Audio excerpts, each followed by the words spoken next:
Então vamos começar essa mesa, cujo título é Escrita e Política, é o tema geral da mesa, e o título é uma apresentação que foi proposta em grupo, né, é uma descrição de grupo, né, e então tem um título geral para a mesa toda, em vez de ter dedicado para cada uma das apresentações. Né? E esse Quê? Se tem um... Não, e assim, olha, eu faço essas apresentações gerais, mas eu sempre digo, depois vocês renovem novos dados, a pessoa, entendeu? Trocou de universidade, essas coisas assim. Enfim, virou professor titular, essas coisas. Literatura e política em Deleuze e Guattari. Os casos Proust, Kafka e Melville. Tá? E estão à mesa, não sei, vou perguntar aqui. Mariana Toledo conhece muito bem português. Dá um texto para ela para vocês verem. Ficou todo vermelho assim. Olha só. Mariana Toledo, da UF. Ovidio Abreu, da PUC do Rio de Janeiro. Olha só, na hora que eu falar o nome dele, você estava pensando, foi tudo combinado. É uma grande entrada. Paulo Neto, da UFRJ, e Caio Hoffmann, da UF. Né? Ô, Paulo, sabe o que o pessoal disse aqui? O pessoal maldoso, Paulo. Sabe o que o pessoal disse? Que você, quando viu ali na passarela do metrô, achou que seria prudente já ficar no Maracanã esperando a final da Libertadores. Entendeu? O Leonardo foi ontem, ele tá aí, o Leonardo? Pô, mas ontem, rapaz... O Leonardo ele vai mais no Maracanã do que aqui. Né? Não, mas esse coitado, ele ficou fazendo... Ficaram várias pessoas fazendo bullying público com o corintiano. Tá? Ele nem tá aí, o corintiano. Deve tá em casa. Foi reprimido o corintiano. Enfim. Não, aqui você não estava aqui na hora. Porque por causa do... Porque ele foi com os tricolores, entendeu? E ele chegou todo feliz, ele aí viu os 2 gols do Fluminense, entendeu? Foi isso. Bom, então tá. Então aqui, nessa estrutura autogestionária, e como tem também um certo dom disciplinador, eu vou pedir para Mariana Toledo tomar. É porque eu sou mulher, gente, eu tenho que mandar mesmo. Boa tarde. Tá. Isso aqui não tá funcionando não, né? Tá? Tá. Bom. Tá? Então tá. Boa tarde a todas e todos, obrigada pela presença. Eu vou ser a mediadora da mesa e a gente vai começar com a fala do Caio Hoffmann Cardoso Zanon, da UF, e se intitula Kafka, esquizoanalista da lei, Deleuze e Guattari leem o processo. Bom, gente, boa tarde. Queria agradecer a presença de todo mundo. Vocês estão me ouvindo com o microfone? Agradecer a Mariana, o Paulo e o Ovidio por dividirem essa mesa comigo e também os colegas da comissão organizadora.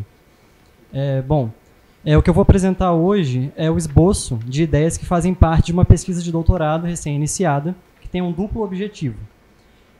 De uma parte, eu busco entender nessa pesquisa qual é, para o Deleuze e para o Guattari, a relação entre o direito e os estados de dominação do campo social. De outra parte, eu pretendo analisar a perspectiva desses autores sobre a possibilidade de instrumentalização do direito pelos movimentos sociais de horizonte revolucionário. Esse estudo, que eu estou começando agora a fazer no doutorado, ele requer, primeiramente, uma análise do lugar que o direito ocupa na construção das próprias ferramentas conceituais que o Deleuze e Guattari vão usar para pensar o campo social. E aqui eu me refiro à criação do que foi chamado de esquizoanálise ou a análise de agenciamentos. Né? A minha hipótese é que a gênese do agenciamento, como conceito e como operador analítico, pode ser remetida ao tema deleuziano da crítica à categoria da lei, presente desde os primeiros textos do filósofo na década de 50. Kafka, por uma literatura menor, de 75, é um ponto-chave dessa crítica, ponto em que ela dá origem à análise de agenciamentos como perspectiva alternativa para pensar os estados do campo social e as suas mutações. É desse momento da obra do Deleuze e do Guattari que eu gostaria de falar hoje, mas antes disso eu vou passar muito rapidamente por alguns momentos de determinação dessa crítica do Deleuze e do Guattari à categoria da lei. A noção de lei é usada por Deleuze e Guattari de forma multidisciplinar. Há uma lei jurídica, uma lei moral, uma lei da natureza, uma lei psicanalítica, etc. Em todos esses casos, a lei é um ponto de vista transcendente que contamina os vários domínios do pensamento e das práticas, generalizando e hierarquizando os componentes desses domínios. No âmbito do pensamento político e jurídico, a lei aparece como uma instância negativa e transcendente que serve de base para pensar as relações entre natureza, sociedade e direito. Em 53, com o livro Empirismo e Subjetividade, sobre a filosofia de Hume, e com a introdução ao compêndio Instintos e Instituições, Deleuze já formula a necessidade de construir uma perspectiva sobre o social distinta dessa que se funda na lei. Para tanto, valendo-se no primeiro texto da crítica de Hume às teorias contratualistas e no segundo de uma colagem de trechos vindos de textos de diversos domínios das ciências humanas, o filósofo opõe a categoria de lei àquela de instituição, buscando compreender o social numa chave positiva. Para o que se chama de contratualismo ou justnaturalismo, o único meio de realizar os direitos dos quais os homens gozam no estado de natureza é a criação de uma instância transcendente que delimita um espaço de ação para os indivíduos, garantindo a sua coexistência pacífica. Já para o que Deleuze chama de teoria da instituição, a sociedade não limita as condutas dos homens para garantir direitos pré-existentes, mas inventa, através do direito, meios variados para satisfazer positivamente as tendências ou necessidades humanas. Em 67, na obra Sacher-Masoch, O Frio e o Cruel, Deleuze vai além.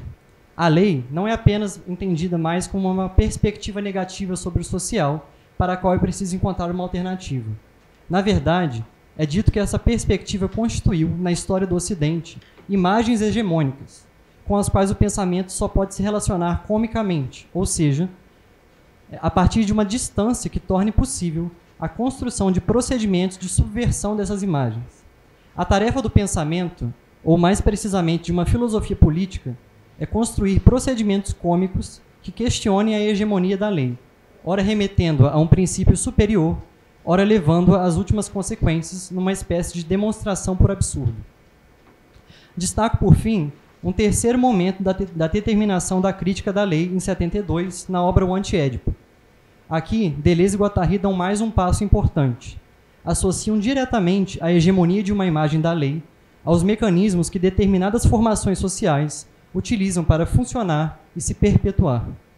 As formações sociais baseadas na categoria da lei são as que dependem do Estado, instância transcendente que determina as regras de circulação de bens e pessoas e que controla a atribuição de papéis sociais.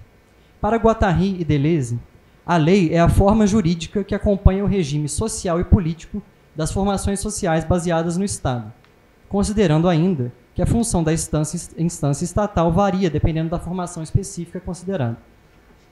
Essa desnaturalização da lei é tornada possível por meio do desenvolvimento de ferramentas analíticas que, em 72, fazem parte do que Deleuze e Guattari chamavam de esquizoanálise. Numa entrevista em 1980, o Guattari diz que os escritos do tcheco Franz Kafka são monografias esquizoanalíticas, verdadeiros documentos, que atuam como documentos clínicos da nossa sociedade. Essa declaração ecoa a tese do livro escrito com Deleuze em 75, Kafka por uma literatura menor, no qual os autores afirmam que os textos kafkianos são máquinas de análise do campo social. Como explica Guillaume Cibertin-Blanc, Kafka por uma literatura menor é um estudo de caso sobre um procedimento literário que já opera como esquizoanálise em ato. Nesse estudo, o conceito de agenciamento é criado como operador de análise de qualquer sistema. Em relação aos sistemas sociais, a noção de agenciamento social oferece uma concepção positiva da sociedade, que faz frente àquela fundada negativamente na lei, desmontando, além disso, as máquinas sociais que essa categoria faz funcionar. A análise do procedimento ao qual Kafka submete a lei está principalmente no capítulo 5 de Kafka por uma literatura menor, centrado numa leitura do romance O Processo. Nesse capítulo, Deleuze e Guattari afirmam que o processo é o despedaçamento de toda justificação transcendental. Para os autores, o processo deve ser considerado como uma investigação científica, um relatório de experiências sobre o funcionamento de uma máquina, em que a lei corre fortemente o risco de desempenhar o papel de armadura exterior. Deleuze e Guattari prolongam a tese de 72, segundo a qual a lei é a peça de uma máquina social, colocando-a nestes termos. A imagem da lei transcendente e negativa coordena o funcionamento de uma máquina de natureza totalmente diferente. Portanto, a lei não é somente derivada em relação a essa outra máquina que ela faz funcionar, mas essa máquina possui, além disso, uma natureza distinta da sua, sendo essa a descoberta de K em um processo.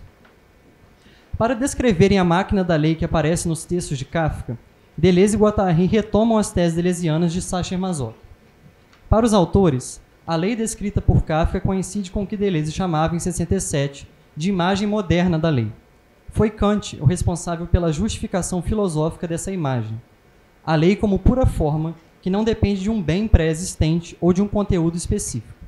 No âmbito da imagem moderna, o bem é o que se adequa às condições formais de enunciação da lei. Em sua leitura da filosofia kantiana, Deleuze explica esse ponto. Para Kant, no interesse prático da razão, ela não recorre aos objetos da natureza sensível, mas apenas à forma dessa natureza. Qual seria essa forma? A forma de um todo regido por uma lei universal. Essa forma vai ser utilizada para julgar a adequação das máximas da vontade à razão prática. O que importa nesse caso é se as máximas permitem a formação de uma totalidade prática, assim como a totalidade da natureza sensível. Segundo a leitura deleuze-guattariana, nos textos de Kafka, a lei aparece como pura forma vazia e sem conteúdo, triplamente determinada. Em primeiro lugar, a lei é transcendente, ou seja, encontra-se numa dimensão suplementar à da existência, estando, portanto, apta a julgá-la segundo seus critérios fixos. A lei remete à ideia de culpa como a priori que corresponde à transcendência, para todos ou para cada um, culpado e inocente. Tudo que existe é passível de ser julgado pelos critérios da pura forma da lei, critérios que são fixos, pois estão descolados da variação contínua inerente à existência. Em segundo lugar, a lei não é do domínio do conhecimento, mas exclusivamente da necessidade prática absoluta, ou ainda, a lei moderna é enunciado prático e não proposição especulativa. Como vimos, no interesse prático da razão, os critérios fixos da lei são meramente formais. Finalmente, sendo do âmbito da enunciação prática, a lei só se determina ao se enunciar e só se enuncia no ato da punição. O exercício da lei não passa pela comunicação de um conteúdo, e sim pela produção de um efeito direto sobre o real, direto sobre o corpo e sobre a carne. Desse ponto de vista, a lei se opõe ao desejo como o espírito ao corpo, como a forma à matéria. A lei é uma forma dada de antemão, que por vezes incide sobre a matéria ou o desejo livre, reprimindo-o. Entre lei e desejo, cria-se uma dinâmica do tipo forma-matéria, que Deleuze e Guattari chamam de ciclo de absolvição aparente, tomando emprestada uma expressão utilizada pelo pintor Titorelli no 7º capítulo de O Processo. Numa alternância entre períodos de repressão e liberação, numa alternância entre períodos de repressão e liberação, a forma da lei ora incide sobre o desejo matéria, reprimindo-o, e ora se retira em sua transcendência, deixando a ele um campo provisoriamente livre. A lei é um polo de repressão que se opõe abstratamente ao desejo como polo de fuga. Para Deleuze e Guattari, a absolvição aparente é, por um lado, infinita, pois reproduz circularmente uma mesma lógica, e, por outro lado, limitada e descontínua, pois é marcada por essa alternância entre fluxos opostos, polos opostos, períodos opostos de inocência e de culpa, de liberdade e de nova prisão. Segundo os autores, o empreendimento de Kafka não é apenas descrever essa imagem moderna da lei, mas, sobretudo, desmontar a máquina que ela faz funcionar. Segundo os franceses, o processo é um relato da investigação ou experimentação de K, que é a própria desmontagem. Entende-se ainda que K não é exatamente um personagem, e sim uma função objetiva, uma peça na máquina literária de Kafka. Sobre a lei, K descobre 3 coisas. Em primeiro lugar, descobre que a posição de transcendência da lei é construída para perpetuar condições opressivas de vida, fazendo parte do movimento aparente, em que os juízes, ou mesmo os advogados, lhes encurralam para impedi-los de fazer o movimento real, ou seja, de ocupar-se dos seus próprios afazeres. Em segundo lugar, não é por conta de sua transcendência que a lei se furta ao uso especulativo da razão, e sim porque a lei não possui interioridade. Mais do que instância transcendente incognoscível, a lei é uma engrenagem numa máquina cujo movimento é lateral ou imanente, como veremos melhor. Finalmente, em terceiro lugar, se a lei é enunciado prático, esse enunciado não responde às exigências de uma instância transcendente, e sim a um regime imanente de enunciação de determinados estados do campo social. É a enunciação que faz lei, em nome de um poder imanente daquele que enuncia. É a lei que deriva de certas variáveis sociais de enunciação e não o contrário. Como afirma K no primeiro capítulo do romance, a questão principal não é qual é a culpa da qual podem me acusar. Isso é secundário. A questão principal é por quem eu sou acusado? Qual autoridade conduz o processo? Disso tudo, aparece a descoberta de que a forma da lei em geral é inseparável de uma máquina abstrata autodestrutiva e que não pode se desenvolver concretamente. A lei é uma máquina abstrata porque não diz respeito ao próprio funcionamento do campo social, e sim a um movimento aparente que serve apenas à reprodução de determinados estados desse campo. Sendo assim, ela não suporta a variação que é inerente ao social, ou, em outras palavras, a lei não sobrevive à sua própria desmontagem. Disso não se conclui, como pode parecer à primeira vista, que tudo é falso no processo. A questão não se coloca em termos de verdadeiro ou falso. A lei não é falsa, e sim derivada. É um resultado, em condições determinadas, do processo de autoprodução do real, que é o desejo. Aí está a descoberta de K. Ali onde se acreditava que havia lei, há de fato desejo, e somente desejo. A justiça é desejo, e não lei. A lei é escrita sobre um livro pornô. Trata-se de um prolongamento de uma das principais teses de um antiédipo, a de que as formações sociais e as suas formas de regulação da vida derivam da produção desejante em que tudo é possível. É somente em condições determinadas que, por meio de um mecanismo de repressão e recalcamento do desejo, uma máquina social instala suas representações e impõe a reprodução fixa e prolongada de certos modos de vida. A tarefa da esquizoanálise seria destruir as imagens desfiguradas do desejo criadas por essas representações sociais, recuperando o funcionamento da produção desejante e, a partir daí, percebendo tanto os pontos em que a produção social reprime a produção desejante, quanto os pontos em que o desejo ameaça romper com a formação social considerada. Se para Deleuze e Guattari, Kafka se propõe a extrair das representações sociais os agenciamentos de enunciação, os agenciamentos maquínicos e desmontar esses agenciamentos, remetendo as representações sociais à sua gênese desejante, pode-se dizer que Kafka faz a esquizoanálise dessas representações, inclusive da forma da lei. Cabe pensar nesse ponto como a criação do conceito de agenciamento como operador ajuda a determinar o procedimento da esquizoanálise. A relação do agenciamento com os objetivos da esquizoanálise se evidencia na fórmula enunciada por Deleuze e Guattari neste capítulo de Kafka, para uma literatura menor. Transcrever em agenciamentos, desmontar os agenciamentos, os dois são um só. Enquanto uma análise de tipo estrutural busca remeter um elemento ao seu lugar numa estrutura, ou estabelecer a relação entre várias estruturas, uma análise de agenciamentos busca identificar e tornar perceptíveis os movimentos de ruptura com um determinado estado de coisas, movimentos esses que já atravessam virtualmente o campo social. O agenciamento serve para evidenciar esses vetores de mutação e por isso só funciona pela sua própria desmontagem. Sendo assim, o que Kafka descobre ao transcrever os estados do campo social de seu tempo em agenciamentos, desmontando-os? Como se dá o funcionamento desejante do campo social, se não é nos termos de uma máquina abstrata da lei? Em primeiro lugar, Deleuze e Guattari afirmam que K descobre que a justiça não é necessidade, mas, ao contrário, acaso.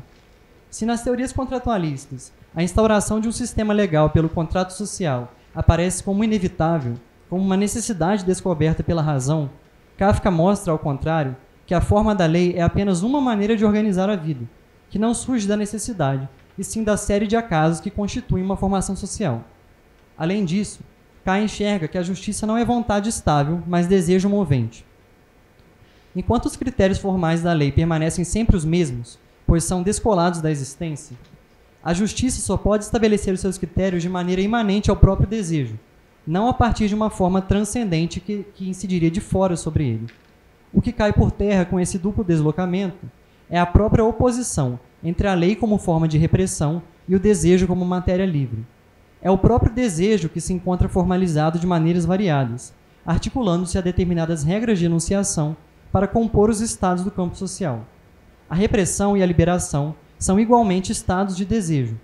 A repressão não pertence à justiça sem ser ela mesma desejo, tanto do lado daquele que reprime quanto do lado do reprimido. Em vez de polos abstratos de repressão e de liberdade, tem-se movimentos de bloqueio e de liberação do desejo, que só podem ser distinguidos no próprio curso da experimentação desejante. Assim, enquanto a máquina abstrata da lei possui um ciclo de absolvição aparente, que é infinito, limitado e descontínuo, a justiça, como campo de imanência do desejo, funciona à maneira do que Deleuze e Guattari chamam, ainda a partir do pintor Titorelli, de moratória ilimitada. A moratória é finita, ilimitada e contínua. Ela é finita porque não há mais transcendência e porque opera por segmentos. Em vez da reprodução das mesmas regras, determinadas por uma instância transcendente, estamos diante de segmentos que se conectam de forma contígua, ou seja, lateralmente, cada um sendo, à sua maneira, formalização de desejo. O contato com a justiça, a contiguidade, substitui a hierarquia da lei. O campo social é um verdadeiro campo de imanência em que esses segmentos se conectam uns aos outros. Ainda, a moratória é ilimitada e contínua, porque esses segmentos não cessam de se suceder, conectando-se uns aos outros e colocando o campo social em variação contínua. A contiguidade dos segmentos em contato soma-se à infinidade e à ilimitação de sua variação. Como afirmam Deleuze e Guattari, a moratória é perfeitamente positiva e ativa. Ela se torna uma com a desmontagem da máquina, com a composição do agenciamento, sempre uma peça ao lado da outra. Ela é o processo em si mesmo, o traçado do campo de imanência. Diante da descoberta desse outro funcionamento da justiça e do próprio campo social, o procedimento da filosofia política muda. Não se trata mais de identificar elementos abstratos de repressão e de liberação, como dois partidos atuando numa cena dada de antemão. Trata-se antes de seguir a variação do próprio campo social, de evidenciar, por meio da função analítica do agenciamento, os movimentos de libertação que o atravessam, e de seguir esses movimentos de libertação em detrimento daqueles que bloqueiam a experimentação do desejo. Para concluir, eu gostaria de resumir o principal ganho na perspectiva de Deleuze e Guattari do conceito de agenciamento em relação ao ponto de vista da lei. O agenciamento dá conta da concepção positiva do campo social, que Deleuze buscava desde a década de 50, assim como antes o fazia o conceito de instituição. Em vez de naturalizar a lei como repressão que é necessária à instauração do social, consegue-se compreender a diversidade e a contingência das formas possíveis de vida em coletividade. Assim, o direito deixa de remeter a uma repressão primeira e necessária e passa a compor os diversos regimes de enunciação do campo social. Mas, para além disso, o agenciamento é uma função analítica que permite um diagnóstico imanente das formações sociais, tornando possível selecionar, dentre as formas de vida em coletividade, aquelas que acolhem e suportam o desejo em maior grau, e, por isso, permitem a criação do novo, mais do que impõem a reprodução do que já existe atualmente. Obrigado.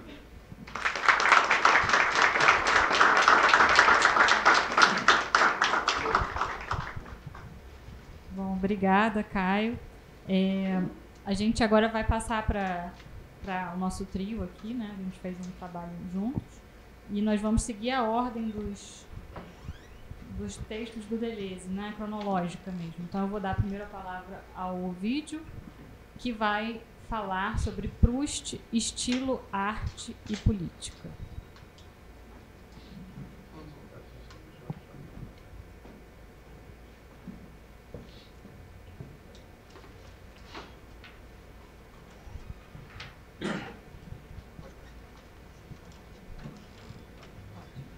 Boa tarde a todos e todas. Bom,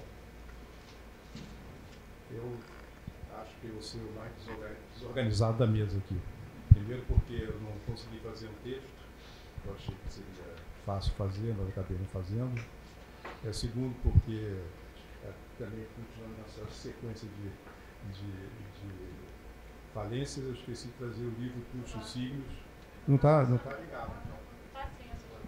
Alô? Tá. Puxa, mas eu estava aqui fazendo uma pequena lamúria para justificar uma possível falência na minha exposição, porque eu não tenho um texto escrito especialmente para essa fala, esqueci o livro Proust e os Signos que eu poderia usar para fazer citações, trouxe outro livro, mas vamos ver. Em todo caso, eu tenho algumas anotações que eu pensei a minha fala levando em consideração a fala da Mariana e do Paulo. Ou seja, levando em consideração o problema da arte no sentido mais amplo do que o problema da arte tal como aparece nos artistas que vão ser aqui, vão ser aqui expostos à análise do Deleuze sobre Proust, sobre Kafka e sobre Melville, que é o Paulo. Né? E eu imaginei, assim, então eu estou, de alguma maneira, pelo menos uma parte da minha fala vai ser uma espécie de introdução às nossas falas, que diz respeito ao problema do estilo na arte e na política. No caso da minha fala, do meu tema, seria a arte em Proust e os signos. Tá? Mas antes de falar do Proust, gostaria de ler duas pequenas passagens.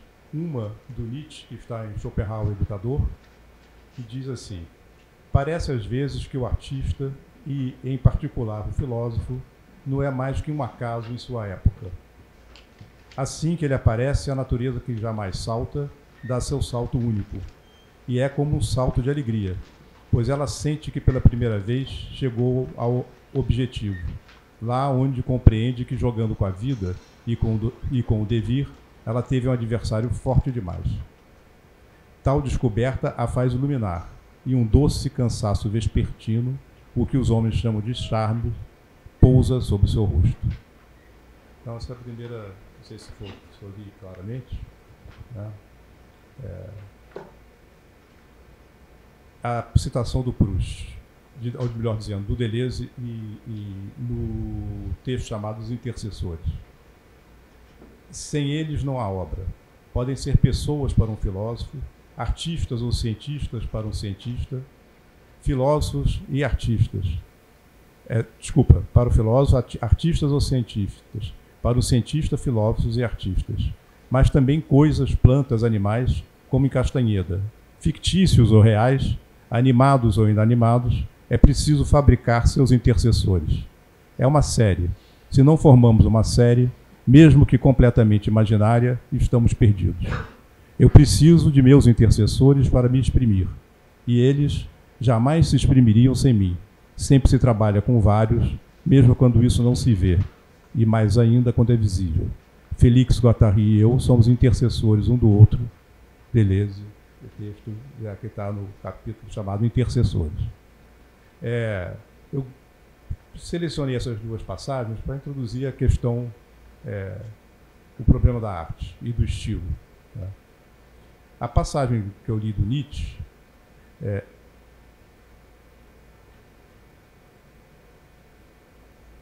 eu acho que tem...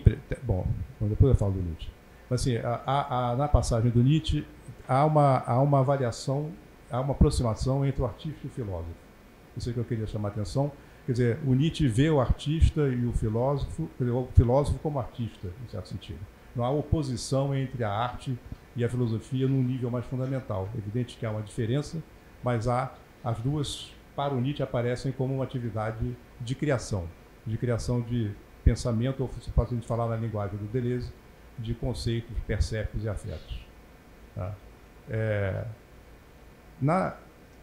Eu tinha uma outra, eu estava me espantei, mas não, quer falar.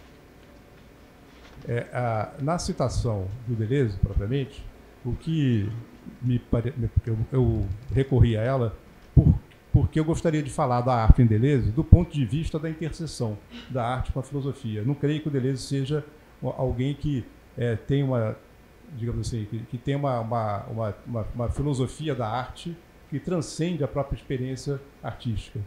Né? Eu acho que o que o Deleuze escreveu sobre a arte esteve sempre conectado, me parece, com problemas que ele estava pondo para ele próprio no campo da filosofia. Então, há uma relação filosofia e arte, no caso do Deleuze, é uma relação que reconhece uma diferença, uma diferença no âmbito do pensamento, mas que há um encontro no âmbito, na ideia de que o pensamento é sempre uma criação que tenta resolver, dar conta de um problema ou de uma questão. Então, eu tenho a impressão que o Proust foi o primeiro artista sobre o qual o Deleuze escreveu. Se eu estiver enganado, eu fiquei agora me dá dúvida, mas foi o primeiro. Né? E eu queria ter trazido também um texto do Nietzsche, mas eu deixei para lá, esqueci. Bom, mas então, o que eu estava dizendo, então, o que eu disse? Né? O primeiro foi o primeiro. O Proust foi o primeiro, mas eu acho que é uma relação muito, digamos, importante entre o Nietzsche e a filosofia e Proust e o Sigmund. Na medida em que a gente observa no Nietzsche e a filosofia já o surgimento de uma ideia importante, que retorna no Proust e o Sigmund. Né? É a ideia da imagem do pensamento. Quer dizer, que o pensar, no sentido da filosofia ou da arte ou da atividade criadora, passa por uma crítica da imagem do que o Deleuze designou de dogmática do pensamento. Então, pensar é resistir a uma imagem, do pensamento que subordina o pensamento a pressupostos. Tá? Então, no Diferença e Repetição, ele enuncia, se não me engano, 6 ou 7 pressupostos da imagem dogmática do pensamento. 5, né? 8 pressupostos da imagem dogmática do pensamento. Eu não anotei as coisas, peço desculpas. E no Proust e o Sigmund são 3.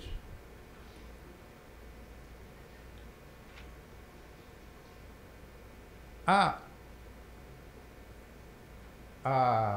reflexão dos escritos do Deleuze sobre as artes, pelo menos, sobretudo, primeiro há uma presença da arte no Nietzsche e a filosofia, que já aparece como se contrapondo ao que ele designou da imagem dogmática do pensamento.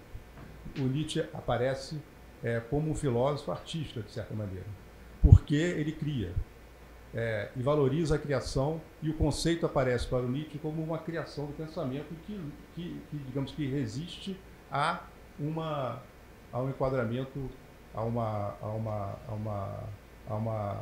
uma concepção ou a um conjunto de pressupostos que orientam a própria filosofia, mas não só a filosofia, mas orientam o pensamento mesmo nas suas variações não filosóficas. Então, essa seria a primeira. Perdi a minha listinha aqui, Verão. Não, são duas coisas diferentes.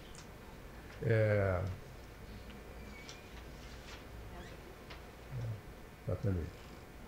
Então, eu estava falando da questão do estilo. Né? A primeira. Bom. Vou voltar para o texto. Na primeira citação. Vai ser disso, né? Tem certeza? Bom, de qualquer maneira, eu vou falar já de saída da leitura do Deleuze e Proust e Sigmund, que na verdade contém esse livro duas versões, duas partes. A primeira é de 64 e a segunda é de, não sei mais, 70, exatamente, onde é posterior ao Antiédipo. Então, uma antecede. Posterior à diferença de repetição. Posterior à diferença de repetição. Faz parte desses escritos preparatórios que conduziram à elaboração desse grande livro chamado Diferença e Repetição.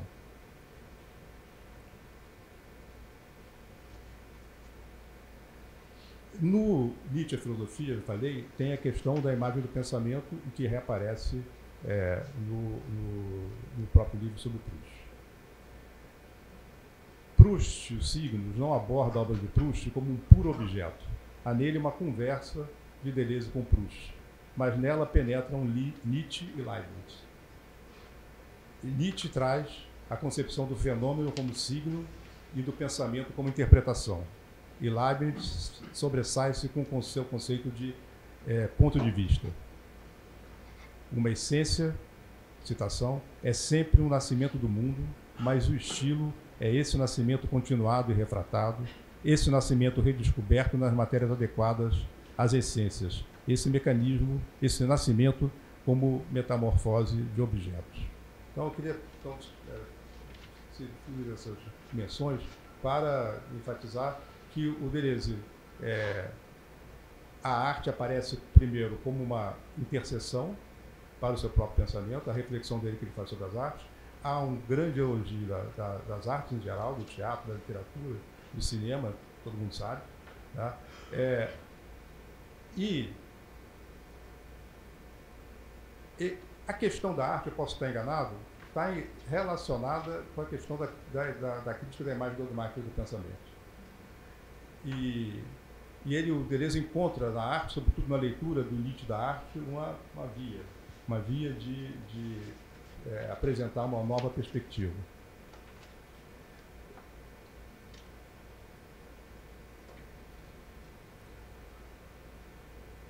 O Deleuze enuncia algumas características da imagem dogmática do pensamento. Inicialmente, ele enuncia 3 características. Primeiro, para o pensador, aparece como pensador, como pensador que ama e deseja a verdade. O elemento da veracidade do pensador. O pensamento, como pensamento, contém formalmente o verdadeiro, inatismo da ideia e o a priori dos conceitos. Somos desviados do verdadeiro, mas por forças exteriores ao pensamento. Corpo, paixões, interesses sensíveis. O erro, desse ponto de vista, apareceria como negativo do pensamento. E, para combater o erro, ele sustenta, e essa outra característica, outro elemento da imagem dogmática, a ideia de método, que basta um método para que nós pensemos bem, porque o pensamento está, por natureza, voltado para o verdadeiro.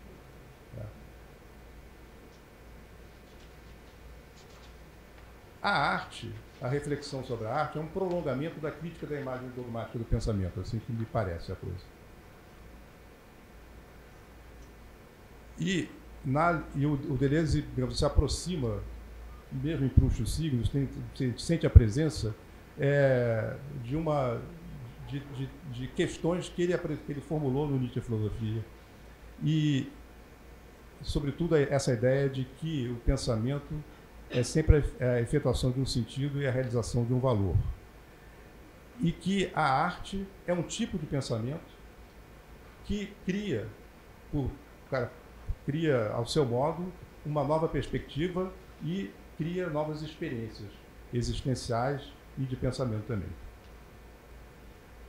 Então, a ideia de essa questão da imagem dogmática do pensamento, ela aparece no Nietzsche Filosofia, reaparece em Proust e os Signos, que é de 64, 62, 64, e reaparece como um capítulo grande, no caso, Indiferença e Repetição.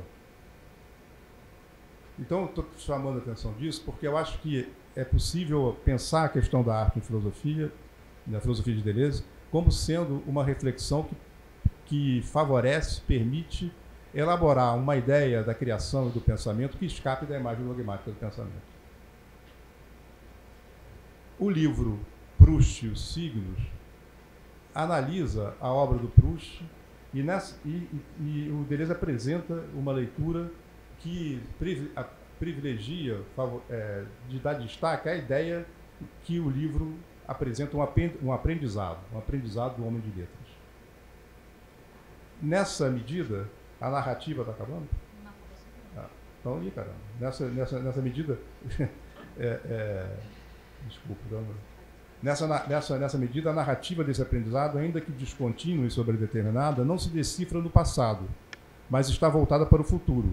Sua complexidade não se encontra na experiência ordinária ou em lembranças orientadas pela inteligência, nem mesmo na pura decifração do enigma das intensidades correlatas às experiências de memória involuntária, mas na conquista do estilo. Além disso, o aprendizado não remete a um saber absoluto, ele se dá numa temporalidade descontínua e diz respeito a universos de signos heterogêneos. Todo ato de aprender é uma interpretação de hieroglifos, de signos tais como aparecem e se organizam em mundos distintos. E o Deleuze classifica os mundos, os signos mundanos, os signos amorosos, os signos das impressões sensíveis e os signos artísticos como dimensões, como tipos de signos. como tipo de experiências. A questão, tal como o Deleuze põe, e acho que coincide, me parece também com a do Proust, é que o livro do Proust narra exatamente o aprendizado de um homem de letras. Narra a conquista de um ponto de vista. Narra e ao narrar, narra aparentemente apenas o desvio do narrador, que se perde na mundanidade, que se perde nas experiências amorosas, que se perde nos signos também, na experiência dos signos sensíveis. Mas os signos sensíveis aparecem como tem uma importância na estruturação da leitura do Deleuze, porque os signos sensíveis produzem um problema, que é a da alegria imensa que ele suscita. E a questão toda do narrador, no certo sentido, é uma maneira de ler, é dar conta do sentido, ou da razão de ser, dessa alegria extraordinária que alguém sente quando tem uma experiência singular, que tem uma experiência, no caso, do exemplo, que é o primeiro e mais conhecido, é o exemplo da Madeleine, Marcel, o narrador, põe, já adulto, na casa da avó, molha um bolinho no chá, põe na boca e tudo se transforma, tudo se transforma. Ele sente uma alegria imensa. Ele sente que ele está eterno, que ele poderia morrer ali. E ele não entende. Então, esse é um problema que mobiliza a leitura do Deleuze, do texto do Proust. Ele não entende, porque como é que alguma coisa que eu não gosto produz em mim uma alegria dessa natureza? Eu vou ser rápido, trocar muito tempo. Assim, finalmente, ele se lembra desse sabor, e esse sabor remete a uma experiência de infância na qual ele experimenta esse bolinho e esse chá e não gostava do bolinho e do chá. Então, é uma repetição de uma experiência desagradável. Mas, mesmo nessa repetição, deve haver algo que produz uma alegria. Essa, digamos, é o enigma que percorre o livro. E no final do livro, para a gente terminar assim, não quero terminar, mas para concluir essa coisa, no final do livro, ele encontra o sentido dessa alegria. O sentido dessa alegria é que essa experiência é uma experiência de alguém que está desequilibrado no tempo, que está com um pé no passado e um pé no presente. É uma experiência de alguém que vive uma coexistência do tempo. Nesse sentido, é uma experiência de eternidade. Então, aparentemente, o signo sensível, digamos, a compreensão do signo sensível seria, digamos, o ápice da obra, mas não é. É apenas um momento que permite ao próprio narrador conquistar o estilo, porque o problema é conquistar um estilo que dê consistência a essa experiência extraordinária. Você é rápido. Assim, o estilo, portanto, em Proust, é um procedimento que dá consistência a uma criação. E a obra do Proust e o problema do estilo é posto no Proust os Signos também a partir de uma outra ideia importantíssima no livro, que é a ideia de ponto de vista que se elabora em Leibniz. Então, a questão do livro e vou terminar. O problema achei que não o que é dramatizado e que resulta numa interpretação do sentido da arte é, de um lado, a compreensão dessa dimensão de coexistência, a compreensão de que é preciso um estilo e que o estilo deve produzir uma metamorfose, digamos assim, na própria linguagem. E a palavra que o Proust utiliza é que o estilo, essa metamorfose ele chama de metáfora, mas ele chama de metáfora como metamorfose. Então, é necessário produzir, criar, digamos, ultrapassar os sentidos ordinários, a experiência ordinária, a percepção ordinária, criando um ponto de vista singular que permita expressar exatamente esse ponto de vista singular que se apresenta, que constitui o mundo. E esse mundo só ganha consistência literariamente, no caso, mas você pode encontrar isso nas outras artes, na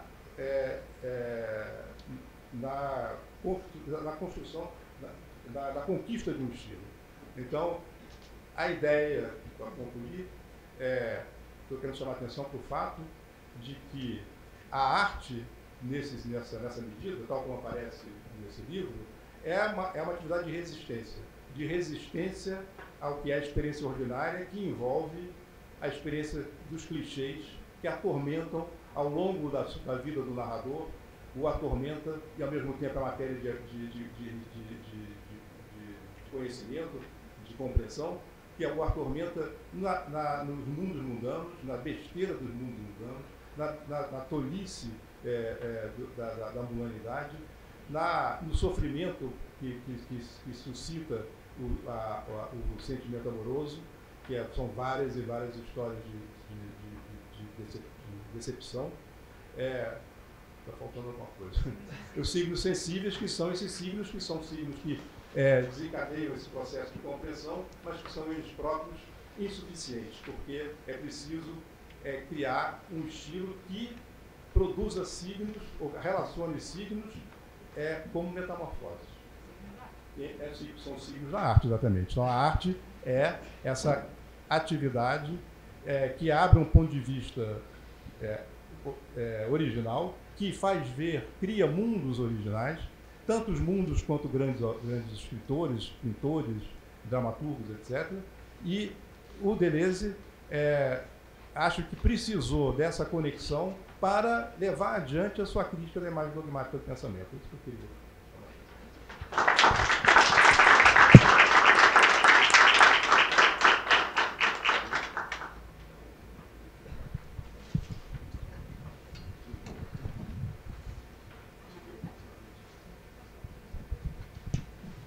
Bom, agora então a gente passa a palavra para a Mariana de Toledo Barbosa, com a comunicação Kafka e a máquina de expressão revolucionária.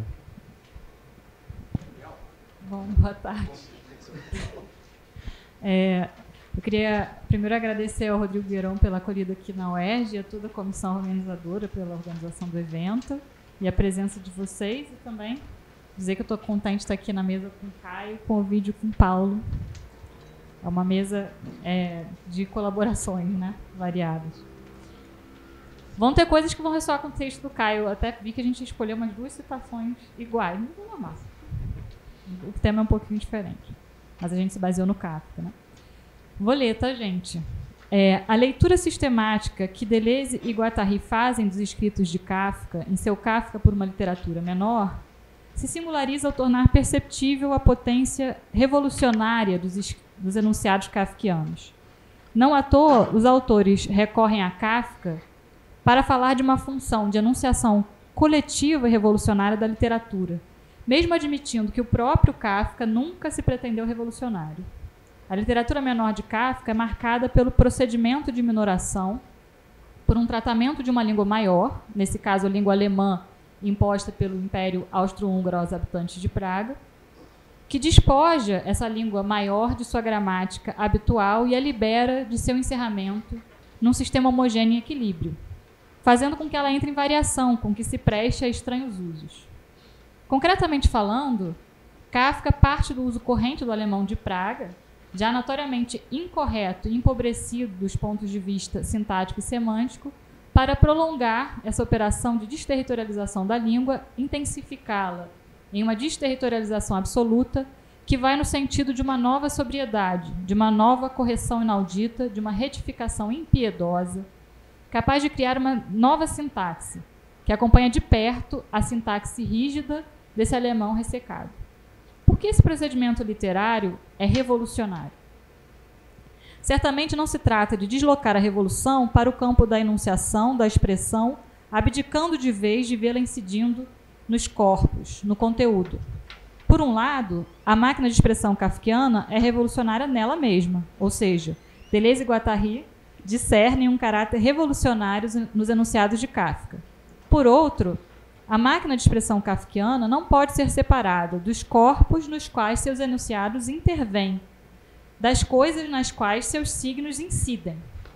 Em postulados da linguística, Deleuze e Guattari afirmam que as expressões se inserem nos conteúdos. Os signos trabalham as próprias coisas, ao mesmo tempo que as coisas se estendem ou se desdobram através dos signos. E em Kafka, por uma literatura menor, já deixavam claro que estávamos diante de um único e mesmo agenciamento, que se apresenta como agenciamento maquínico de conteúdo e agenciamento coletivo de enunciação. Constatamos imediatamente ser impossível abordar o aspecto revolucionário da literatura de Kafka sem passar pelo conceito deleuze-guattariano de agenciamento. É sabido que esse conceito foi criado em Kafka por uma literatura menor.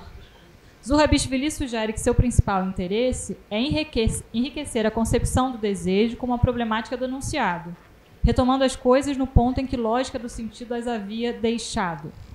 Dizendo de outro modo, o conceito de agenciamento articula, põe em pressuposição recíproca os corpos e as proposições, o desejo e os enunciados, o conteúdo e a expressão. Na sequência de O Anti-Édipo, publicado 3 anos antes, o desejo é agora pensado como conteúdo, um dos polos do agenciamento, estando no polo simetricamente oposto do mesmo eixo, a enunciação, a expressão.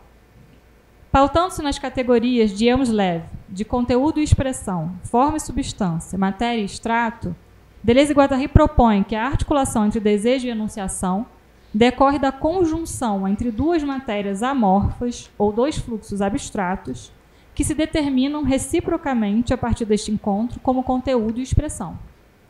Como consequência dessa conjunção, que na terminologia de Elmslev é aludida como função semiótica, o que era matéria ou fluxo se estratifica, ou seja, entra em uma função e adquire uma forma, tornando-se substância formada.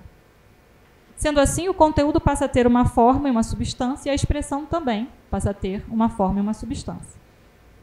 A forma e a substância do conteúdo, assim como a forma e a substância da expressão, são estratos. E os estratos sempre se articulam e funcionam pareados. No agenciamento, a forma de conteúdo vai de par com a forma de expressão, assim como ocorre na função semiótica de Elmslev. E ambas aparecem como os dois polos do eixo horizontal.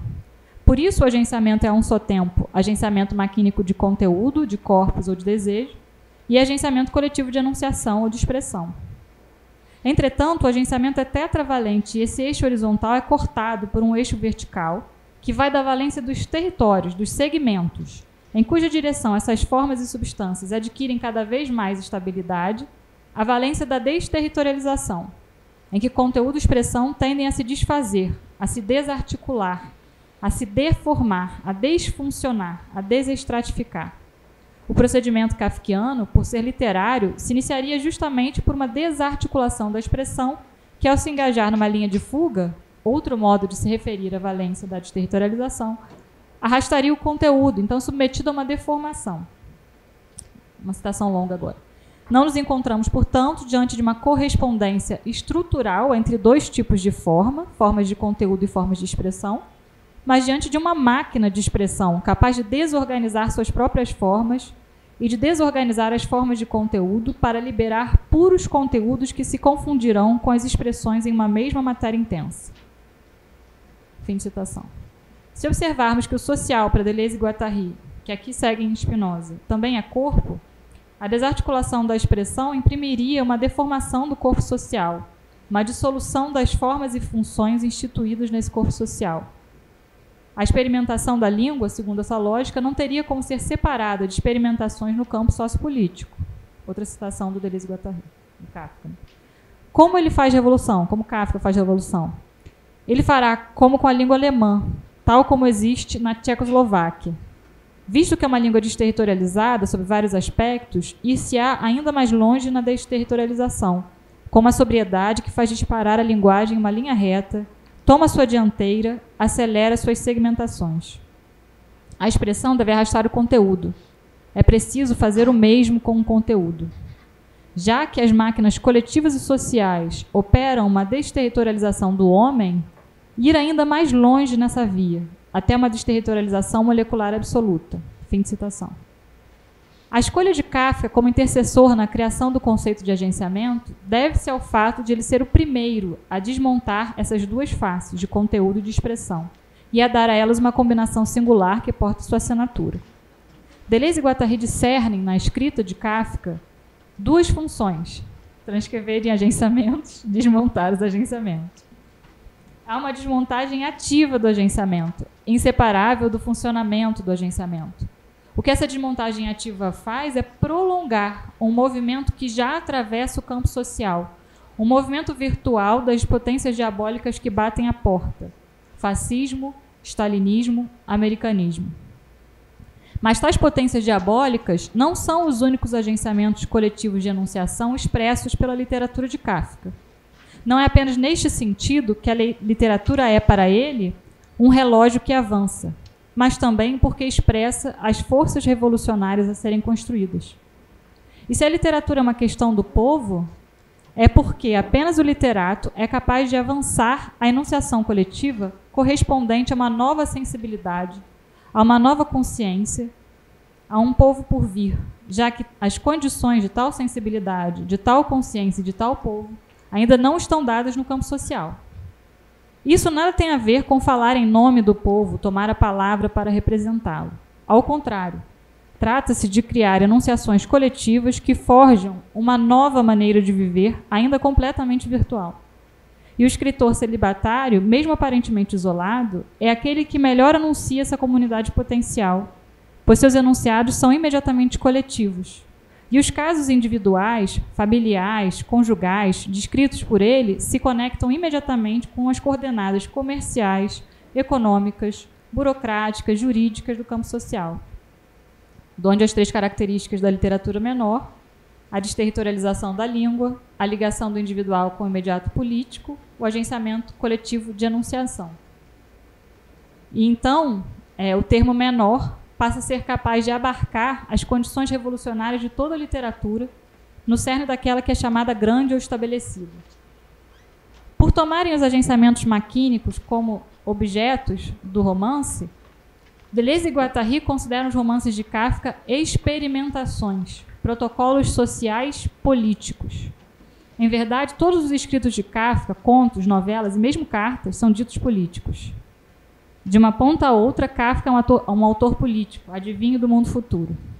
E essa política denunciada é inseparável de uma alegria do desejo, de uma liberação do desejo bloqueado, estratificado e territorializado.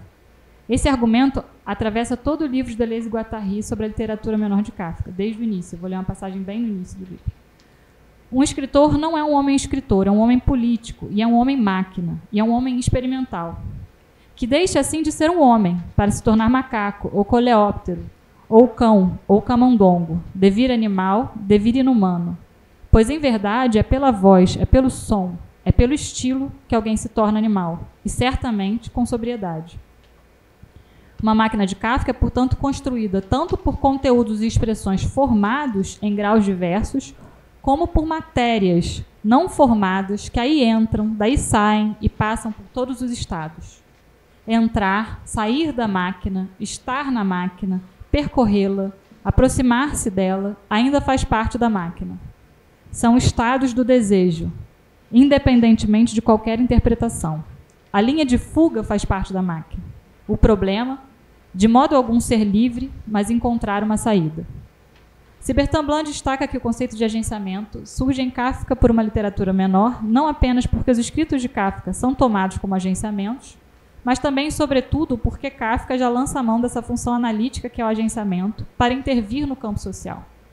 É a chamada função K. Nas palavras de Bertrand Blanc, a função de agenciamento serve inicialmente para descrever um certo tipo de produção da escrita kafkiana, os agenciamentos romanescos. Mas permite igualmente expor a maneira pela qual os agenciamentos romanescos realizam, a seu modo, uma experimentação ativa do campo social. Experimentação que nada tem de representativa, que não advém de uma expressão da intimidade psíquica ou existencial do escritor, mas faz dos romances um instrumento de análise, um procedimento eficaz de desmontagem dos agenciamentos sociais. Se Bertrand Blanc insiste no contraste entre a operação prática da esquizoanálise, tal qual teorizada em um antiédipo, num viés crítico e propedêutico, com suas tarefas positivas e negativas elencadas no último capítulo, e essa mesma operação já em funcionamento em Kafka por uma literatura menor, em que os escritos de Kafka são analisados por meio da função de agenciamento. O que resulta, ao fim do livro, na definição de critérios de avaliação dos diferentes agenciamentos concretos. Além disso, o próprio procedimento kafkiano defende ainda Cybertin Blanc, uma esquizoanálise em ato, como vocês já ouviram hoje. Na medida em que a literatura menor de Kafka analisa o campo social e diagnostica suas forças emergentes, promovendo a desmontagem dos agenciamentos sociais da burocracia decadente dos Habsburgo, da nova burocracia soviética, da precipitação do capitalismo na América, da ascensão do fascismo na Europa Central e Ocidental. Isso evidencia, segundo o comentador, a originalidade de Kafka por uma literatura menor como processo analítico de um processo analítico já em curso. A articulação da enunciação literária, segundo o Cybertin Blanc ainda, a articulação da enunciação literária, da clínica do desejo e da análise política se encontra aí, em Kafka por uma literatura menor, elevada a um grau de potência sem precedentes. Outro artigo de Cybertin Blanc nos auxilia a destacar 3 vertentes de articulação da literatura menor de Kafka com a política. A primeira, sociolinguística, escreve a literatura kafkiana nas coordenadas sociohistóricas do campo linguístico. A segunda, estilística, toma a experimentação literária de Kafka como a criação de uma saída para um impasse político igualmente situado no âmbito da enunciação. A terceira, apenas essa qualificada por Cybertin Blanc como propriamente política, explora os efeitos produzidos por essa literatura no campo social em conexão com outros efeitos que aí circulam.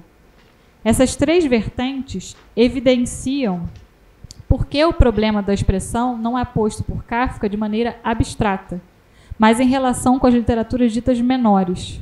Por exemplo, a literatura judaica em Varsóvia ou em Praga. Já tocamos na vertente sociolinguística ao expor como Kafka parte do alemão de Praga, influenciado pelo tcheco, para fazer de suas características um uso criador e desenvolver seu próprio estilo sóbrio. O alemão desterritorializado de Praga conduz Kafka a formular a tripla impossibilidade da literatura. A impossibilidade de não escrever, já que a literatura tem o papel de determinar as condições de uma enunciação coletiva inexistente no campo social e necessária a uma consciência nacional ainda incerta ou oprimida. A impossibilidade de escrever em outra língua que não o alemão, dada a distância sentida em relação ao tcheco. A impossibilidade de escrever em alemão ou no alemão padrão, visto que foi transformado pelos germanófonos de Praga em linguagem de papel ou artificial. Quanto ao estilo, na literatura menor judaica de Praga, esse alemão desterritorializado é prolongado de 2 formas. Ou é enriquecido artificialmente, preenchido por simbolismo, onirismo, esoterismo, tornado veículo de metáforas a serem interpretadas, num esforço desesperado de reterritorialização, que acentua o corte, a separação com o povo, e só encontrará saída política no sionismo. Opção de autores como o grande amigo de Kafka, Max Brod.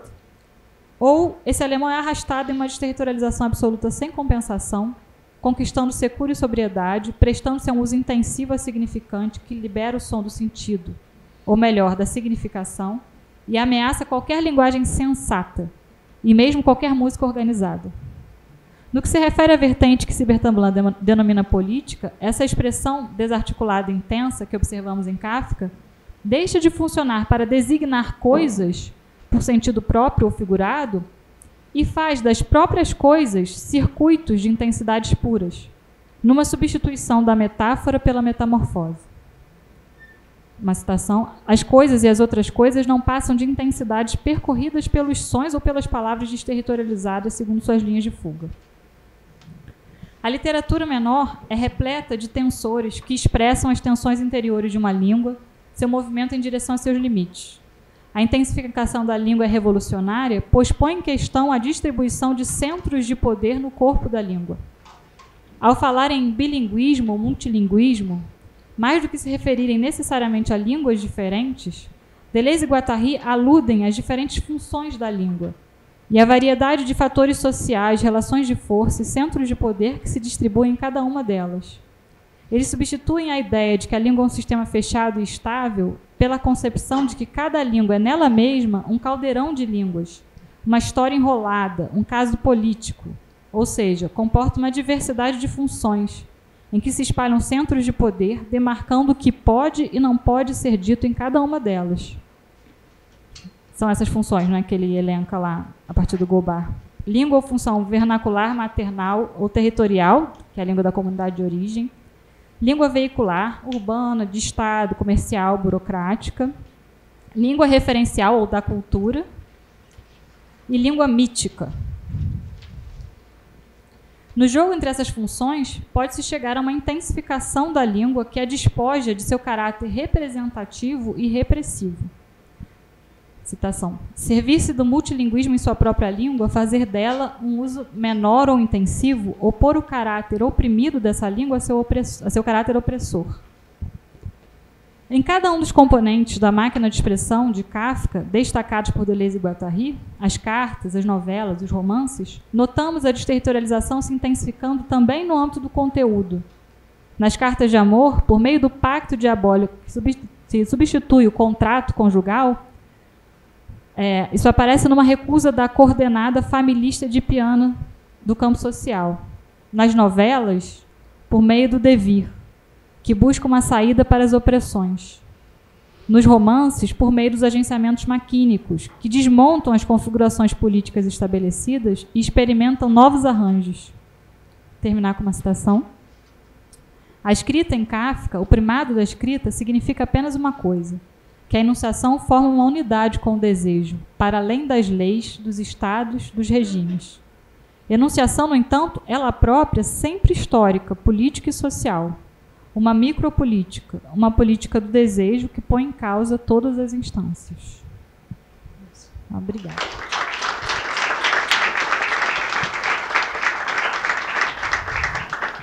Então, agora eu vou passar a palavra ao Paulo Domenech Neto, da UFRJ, que vai falar sobre a leitura deleuziana de Melville e o devir democrático. Paulo, deixa eu dar só um aviso que eu esqueci. Gente, a gente faz um pedido que a gente devia ter feito no primeiro dia, mas fez só ontem, que a gente não tomar café no auditório, tá? É um pedido uma questão, pedido do pessoal da limpeza, pedido da direção do Instituto também, tá bom? E se possível não comer, tá? A água pode. É isso. Obrigado. Desculpa, Paulo.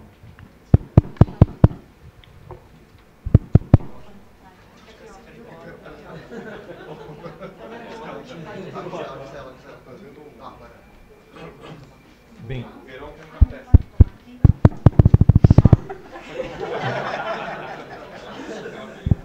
mais alguém? Pode trazer aqui? Alô, dá para ouvir? Alô. Eu disponho de quanto tempo? 20 minutos. Vamos ver se eu consigo aproveitar. Não, eu vou ficar aqui nesse relógio aqui, que eu já tenho medo de coloque, que você pode falar pouco. Até para fazer pergunta tem tempo também.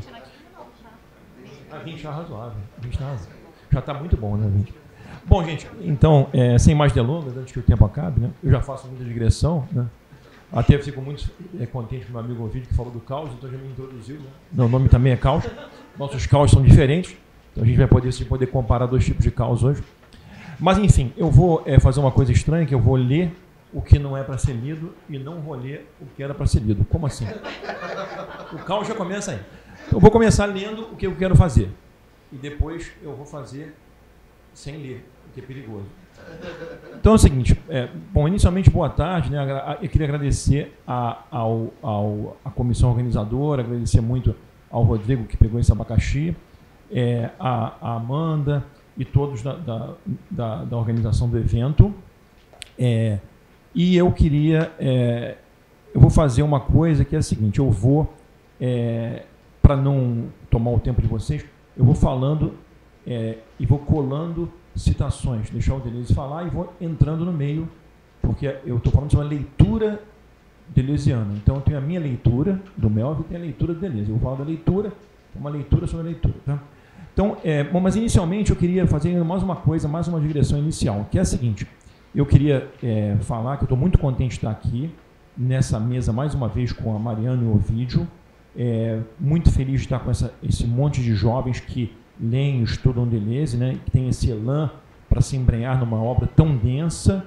É uma alegria estar aqui, é uma alegria estar de volta ao UERJ. Já passei pelo UERJ várias vezes, eu comecei a vir aqui na UERJ em 85, no curso de letras, anos 90, Colégio Internacional de Filosofia, as aulas aqui, Henrique Anísio organizava. Depois do Instituto de Medicina Social, assisti várias aulas do Birman.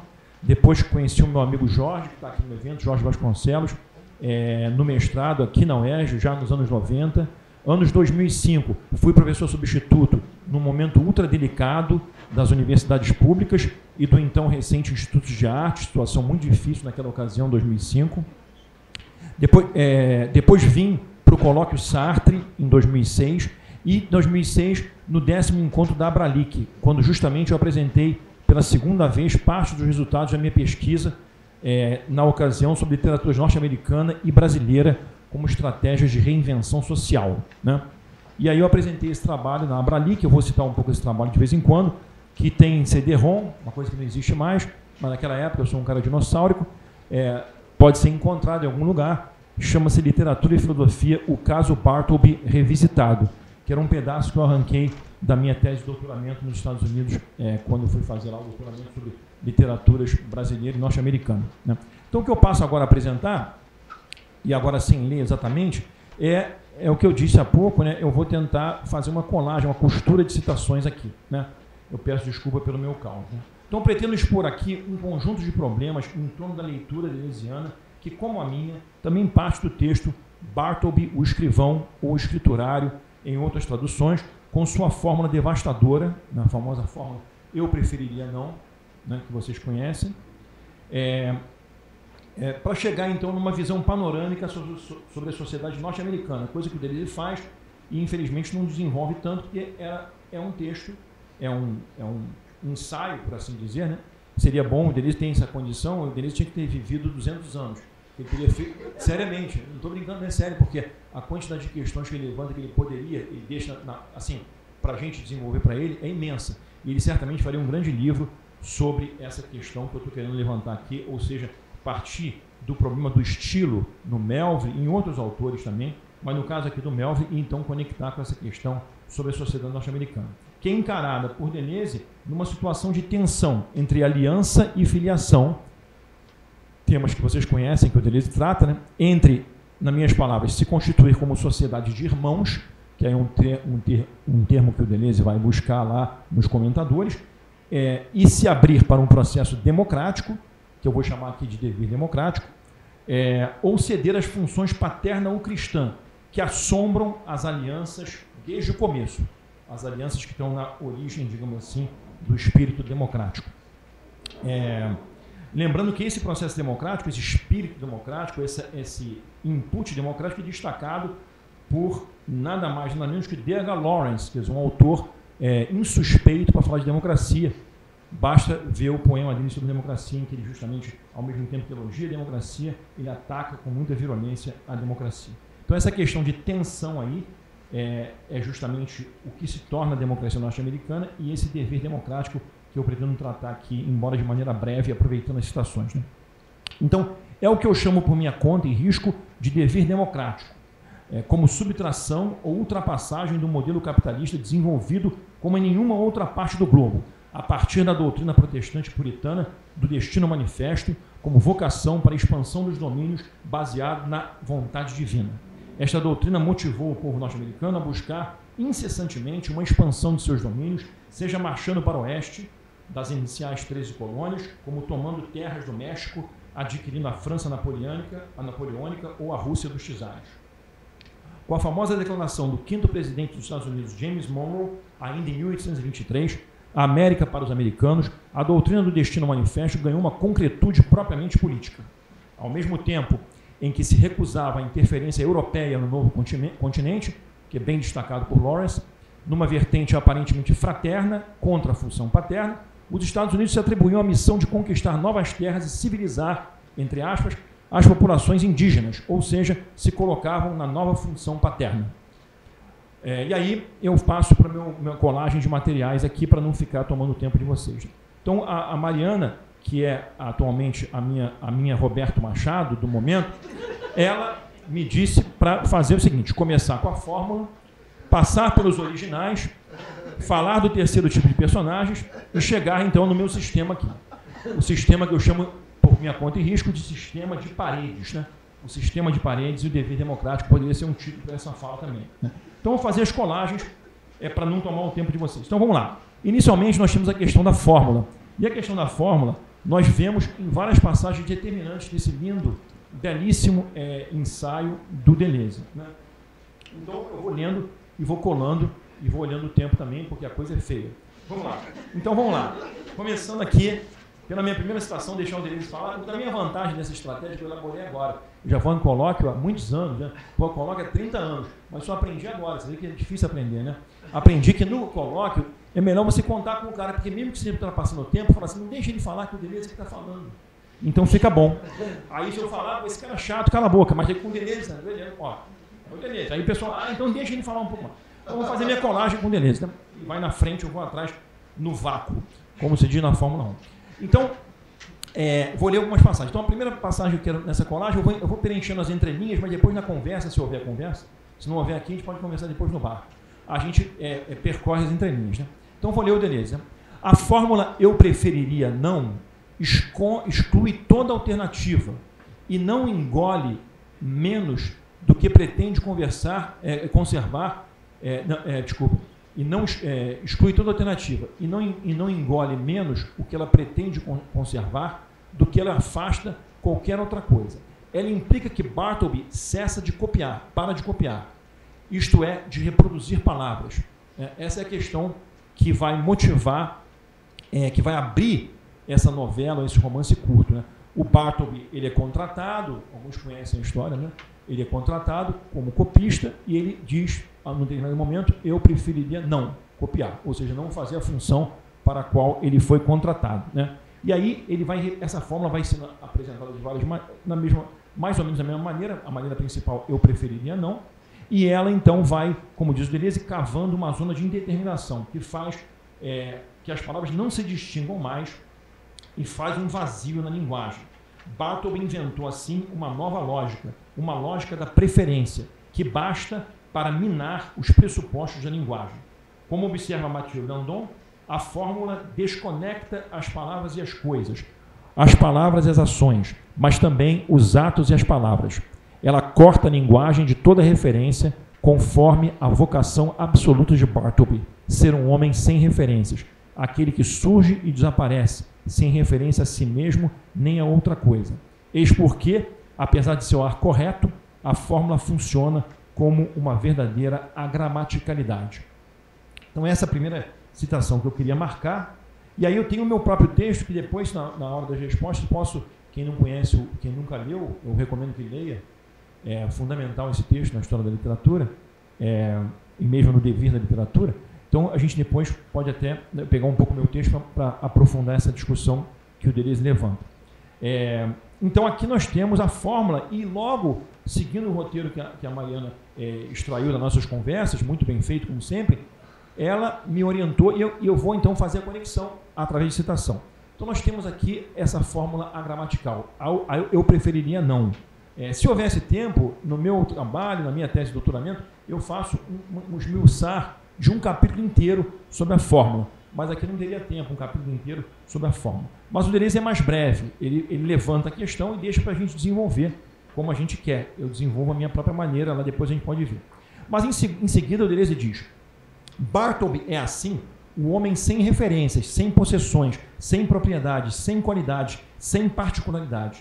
Ele é liso demais para que se possa colar uma particularidade qualquer. E aí o Deleuze vai aproximar o Bartleby do Ulrich, né? O personagem do homem sem qualidade, né? do nosso querido Musil. Né? Ele vai aproximar isso aqui e vai dizer: de Melville a Musil, a derivação nos parece certa, ainda que haja, claro, coisas a considerar. E aí ele levanta questões e, mais uma vez, ele deixa para a gente fazer, se alguém um dia for fazer um trabalho aí sobre o homem sem qualidades a partir do Deleuze, né? Então, esse é o momento que ele vai levando da gramaticalidade, vai entrando no domínio do como Bartleby emerge, esse homem sem qualidades, como a exemplo do Ulrich, e como esse homem vai aparecer como um original. O Deleuze vai, então, introduzir a ideia de um original, dos originais. É uma ideia muito interessante, muito rica do Deleuze, e eu vou, mais uma vez, me valer dele para não me perder aqui. Então, ele diz assim: eis que Bartleby tira dos destroços a que ele submete à linguagem, um traço de expressão. Eu preferiria não. E aí ele que vai proliferar sobre si, contaminar os outros, fazer fugir até o advogado que o contrata, etc. E todo o ambiente, né, dos personagens, que ele também não entra em detalhes, mas que valeria a pena. Cada um tem um nome específico que tem um interesse muito interessante, os que trabalham com o Bartleby na repartição, né? Mas a gente vai economizando tempo, avançar um pouco. Então aí ele vai e diz o seguinte, chegando logo no assunto que é o assunto dos originais, eu não posso deixar de chegar no original, que é fundamental para ligar com o dever democrático. Então ele vai dizer o seguinte, deixa eu achar aqui a citação mais interessante nesse momento. Aí ele vai, fala dessa situação e diz, e vai chegar na ideia brilhante, na ideia dos originais, né? Ele vai então chegar nessa questão. Ele vai dizer o seguinte,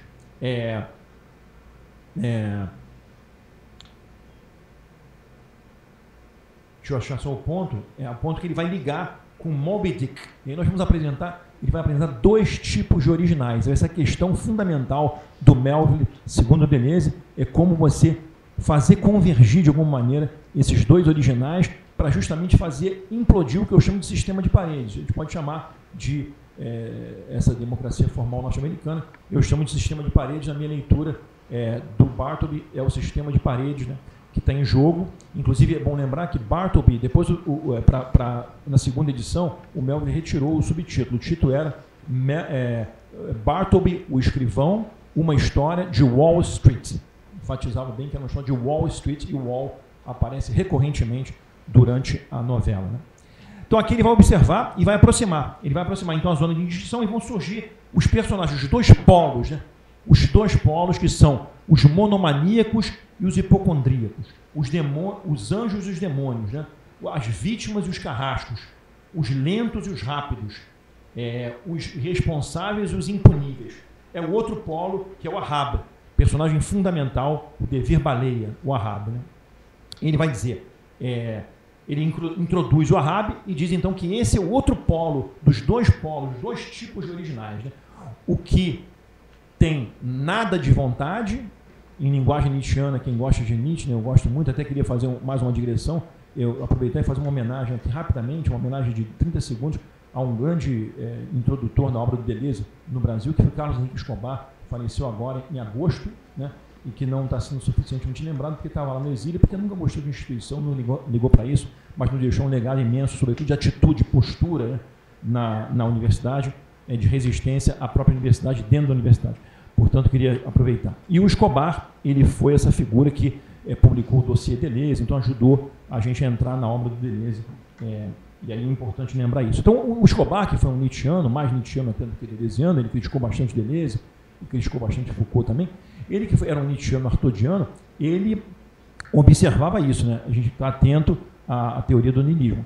E o niilismo, aqui, quando se fala nada de vontade, né, a gente está falando do niilismo passivo, em linguagem nietzschiana. E o Ahab, no outro polo, é o niilismo reativo-ativo. Lá da frente, o outro polo, o Ahab, né, é vontade de nada, vontade vai a um ponto que vai ter um nada. E a questão que o Deleuze levanta se na obra do Melville não haveria, então, essa busca de fazer convergir esses dois niilismos no sentido de gerar alguma coisa nova, alguma coisa diferente do sistema de paredes na minha linguagem. Então, o Deleuze vai dizer, ele vai avançando por aqui e diz o seguinte, ele vai avançar, o tempo está curto, eu sei, mas ele vai dizer o seguinte, num polo, os monomaníacos ou demônios, Ahab, Claggart, e aí aparece um outro personagem interessante, né? Se a gente tivesse tempo. A gente tem o Moby Dick. O Moby Dick seria o contraponto do Bartleby. O Bartleby, esse nada de vontade, é o personagem, esse personagem do hipocondríaco, desse cara que vai morrer em condições precárias, quase em posição fetal. Quem conhece sabe que ele morre em posição fetal, lá encurralado no fundo do prédio. E do outro lado, o Ahab, que vai para cima da baleia, né? Que entra no dever baleia, esse cara da vontade de nada, vou reduzir a zero essa baleia, que aliás é um romance altamente alegórico, que valeria a pena também discutir essa questão que tanto o Caio e a Mariana levantaram, que é justamente essa questão do tratamento da língua. Seria interessante ver como é que o Melville trabalha o vernacular e o veicular. Ele trabalha o inglês, né? O inglês do Shakespeare, o inglês bíblico e o inglês já americano, que ele exalta na obra do Hawthorne, né? O Hawthorne já não é mais a literatura shakespeariana, ele exalta ao mesmo tempo, usa o Shakespeare. Então é interessante fazer um trabalho nessa direção. Mas aqui a ideia é essa. O Deleuze chega nos originais. E tem um original numa ponta e um original na outra. Num polo, a Haber e o Claggart, que é um terceiro romance que valeria a pena a gente discutir. Porque num lado a gente tem o Bartleby, que é o romance do hipocondríaco, do nada de vontade. Do outro lado, o Moby Dick, o romance do vontade de nada, do monomaníaco. E depois, na obra do Melville, surge esse interessante encontro dos dois personagens, dois polos, num livro só, no Billy Budd. O Billy Budd tem o Claggart, que seria, de alguma maneira, embora o Claggart não seja o Ahab, e o Deleuze não tem tempo de mostrar as diferenças, embora o Claggart não seja o Ahab, ele é um pouco esse tipo monomaníaco que justamente ataca o que seria correspondente ao Bartleby, que é o Billy Budd. Então a gente encontra no romance essa possibilidade do encontro. O que vai acontecer quando encontra o nada da vontade com vontade de nada? Então, de um lado, Ahab e Claggart, do outro, por exemplo, Bartleby e o Billy Budd. Né?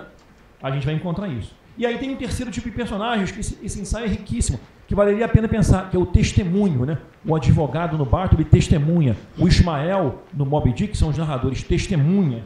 E o testemunho é o próprio Melville, no Billy Budd. Né? Então é interessante essa questão do testemunho. Mas, avançando logo, para a gente chegar no final, porque o tempo está acabando, ainda tem 2 minutos. Então, aproveitar esses 2 minutos aqui que me restam. Então, nesses 2 minutos, o que vai acontecer? Muito pouco, em 2 minutos não dá para fazer muita coisa. Mas, enfim, vai acontecer o seguinte: o Bartleby, o Deleuze, né, ele vai... a gente vai ter 2 citações importantíssimas para terminar com as citações mesmo, para abrir para a conversa, que é mais interessante do que eu ficar falando aqui, né? Quem quiser assistir minha aula, um dia eu dou uma aula sobre isso, vai lá assistir.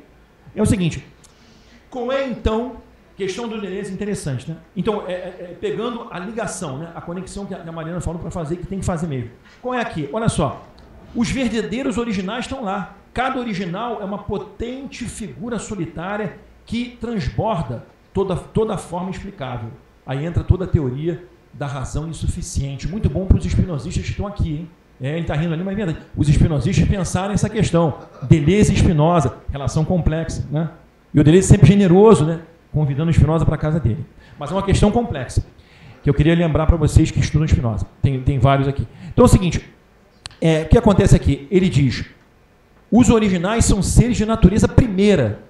E aí, qual é então, chegamos no ponto final, qual é então o mais alto problema que assombra a obra de Melville?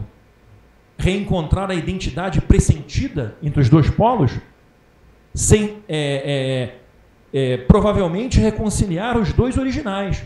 Ou seja, de um lado Bartleby, do outro Ahab, de um lado Billy Budd, e depois aquele que o próprio Billy Budd mata sem querer. Numa fórmula muito bonita, seria uma outra fórmula. Ele diz assim: se eu tivesse o domínio da minha língua, eu não teria batido com tanta força. Quando ele bate e mata o Claggart. Né? É uma fórmula bonita do Billy Budd. Eu não queria ter matado, mas eu bati com tanta força, a calúnia era tão grande que eu bati com força. E o cara caiu e morreu, porque o Billy Budd é grande, né? E o Claggart, coitado, não era. Né? Encontrar a identidade pressentida provavelmente reconciliar os dois originais, mas para isso reconciliar o original e a humanidade segunda, o inumano com o humano. E aqui é aí que entra a injeção que o Melville gostaria de ter dado, mas ficou triste no fim da vida, viu que não ia dar para dar, que foi a Guerra Civil. Ele queria dar a injeção que é conciliar esses lisos, né? Esses homens lisos, né? Ou essas figuras originais, ou essas figuras homo tantum, né? Com o que era o americano médio. E ele, de certa maneira, fracassou.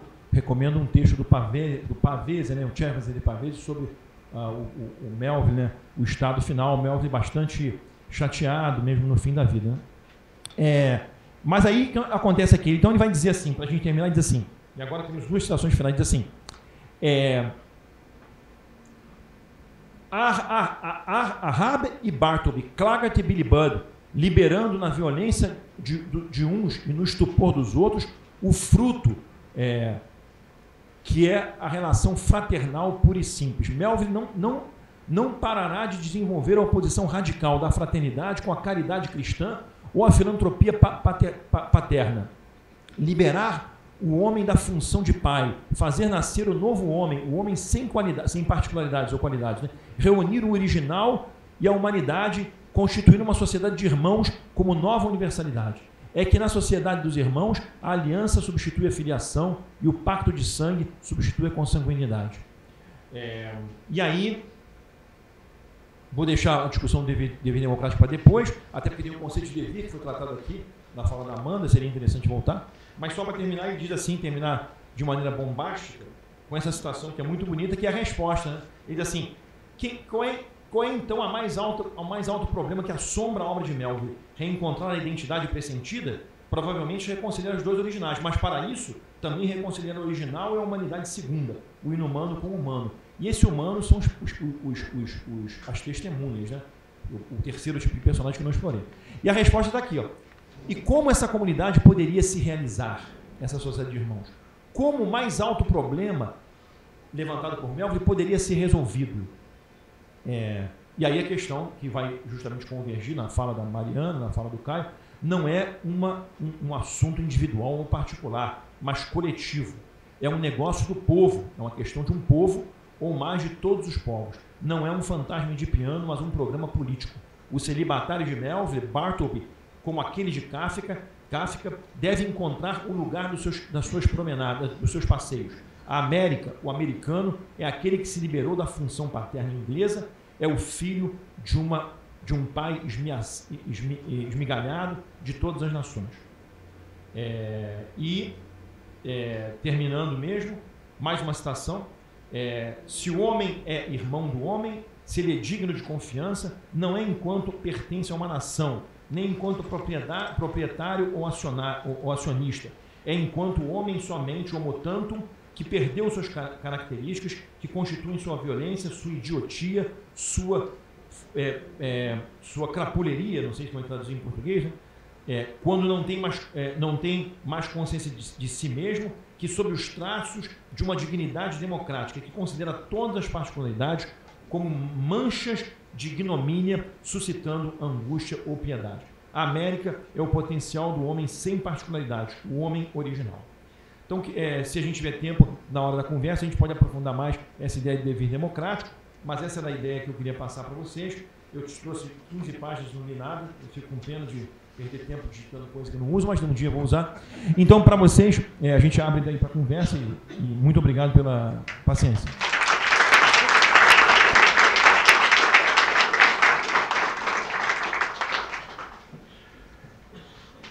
Gente, vamos passar, abrir para o debate, mas dessa vez eu queria fazer uma pergunta, porque eu não fiz nenhuma pergunta, eu fiquei só passando o microfone para os outros, posso?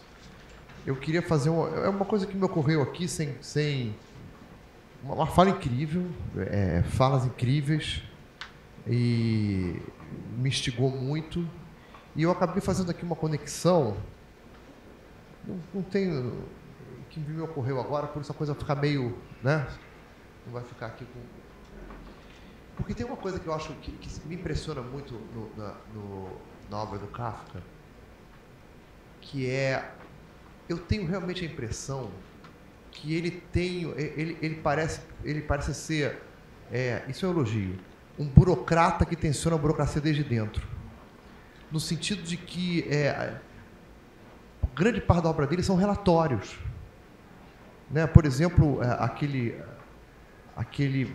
animal que faz a toca, né? E tal. Parece parece que como se tivesse ali um relatório ali, sei lá, de um biólogo, etc. Mas é do próprio animal, mas é meio relatório, né? E tal, né? Ou, por exemplo, aquele outro que eu esqueci o nome dessa função, que é até uma função estatal, aquele que faz a medida da terra, né? Vem medir completamente um carro burocrático e toda a situação que se cria na cidade, que o cara vai vir, não é pouca coisa, né? Vai vir medir a terra, etc. e tal, né? Enfim, parece que existe isso. E aí, quando ele falou do Bartleby, eu realmente... porque, ao mesmo tempo, o cara está num cartório ali, né? Ele é um copista de um cartório. Tem é isso que ele né? É como se assim... É como se eu fiquei pensando aqui, como se o Kafka, é como se ele resolvesse escrever, ele tomasse uma atitude contrária do Bartleby, mas não como aceitação, mas como subversão desde dentro. O que não é, veja bem, isso não, prefiro não, eu acho simplesmente ótimo. Entendeu? E sei lá, né? Enfim, imagine se todos as pós-graduações universitárias, quando começa a avaliação da Sucupira, mandasse só um telegrama para cá, assim, prefiro não.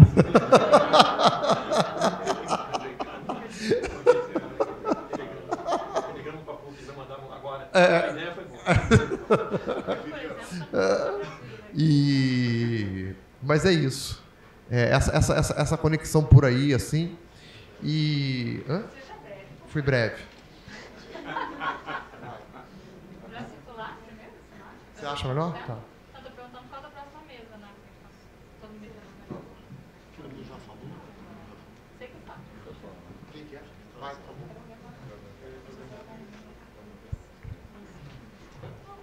bom. Oi. Eu acho que tinha mais de uma pergunta, mas para economia do tempo, vou fazer talvez só uma, pelo menos, acho para a Mariana.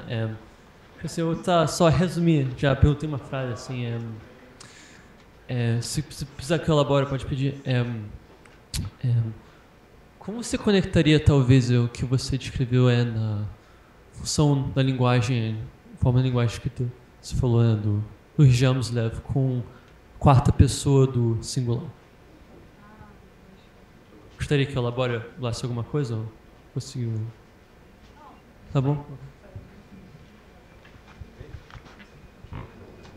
Legal essa pergunta. Então, eu não vou conseguir formular uma questão, mas assim, é incrível como a conjugação das quatro falas me trouxeram a lembrança de uma série que eu assisti, que é baseada num romance que eu não li, normal isso, né? Que se chama The Underground Railway. Eu queria saber se vocês conhecem. Nenhum de vocês? Eu queria sugerir, sobretudo ao Caio. É interessantíssima a história, assim, meio uma fábula, né? Eu não sei. The Underground Railway, a ferrovia subterrânea, que era usada. É uma ferrovia usada, né, dentro do romance, né? Uma obra ficcional usada pelos escravizados para fugir do sul dos Estados Unidos. E tem vários momentos, e tem um momento final que é quando eles conseguem constituir uma comunidade, né, os negros dos Estados Unidos, e que é movida pelo desejo de integração à lei, né? E aí eu queria, né, justamente propor isso, assim, para pensar isso, o que acontece com eles, né, diante desse desejo de integração à lei, como é, enfim, ilusório. Enfim, não sei porque que eu falei isso, mas... Né? O autor aqui do livro é o Whitehead.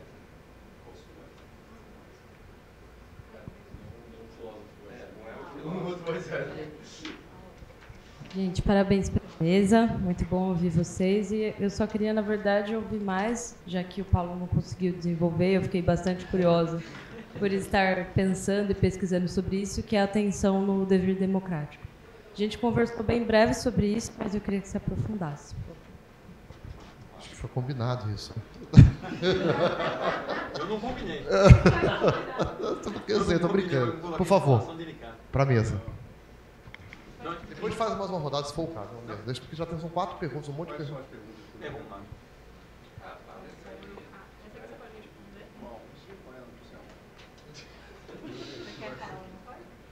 Quer responder? Ou quer começar você? Porque você já tem o dever democrático. Não, responder a Amanda, né? Isso significa que não foi uma boa ideia fazer uma rodada, que eles esqueceram, só lembra da última pergunta, mas tudo bem. Acho que ela anotou, né? Anotou.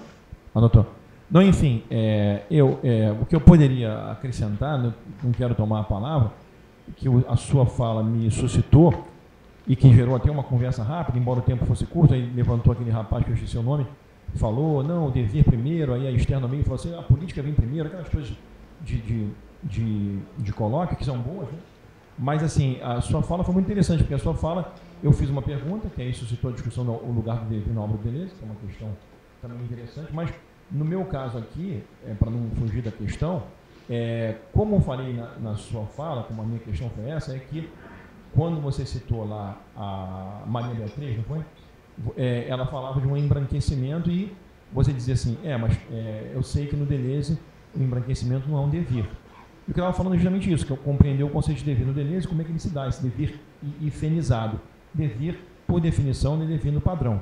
Então, quando eu falo em dever democrático, no meu trabalho, né, que é um trabalho que não foi concluído, né, que eu continuo trabalhando sempre, o dever democrático é isso mesmo. O dever democrático, ele é porque a democracia, ela não é isso que a gente está vendo aí. Não é esse filme, né? Esse filme é a maneira como se institucionalizou a democracia. E aí não fala só dos Estados Unidos, poderia falar de democracia em qualquer lugar.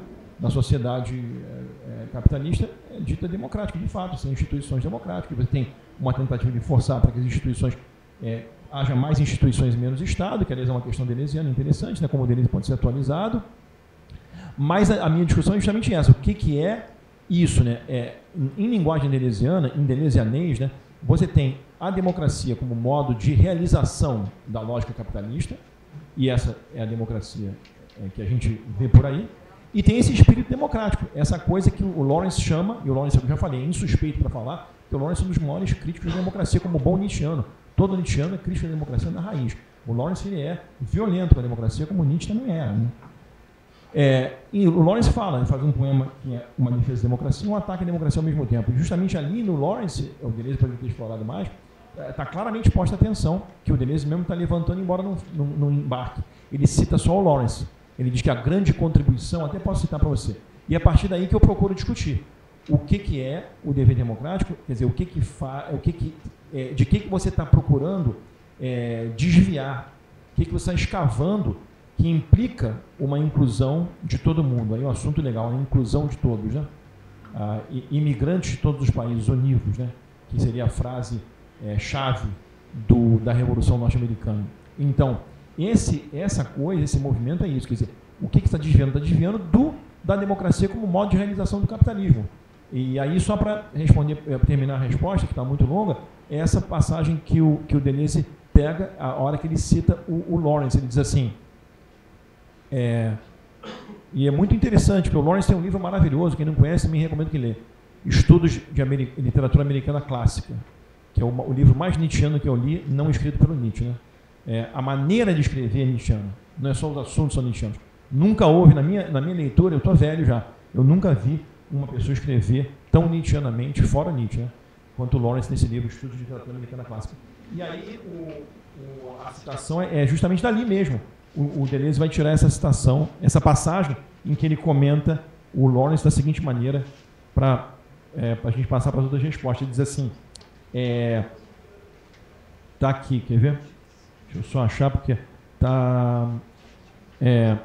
aqui está, olha só, achei. Ele diz assim,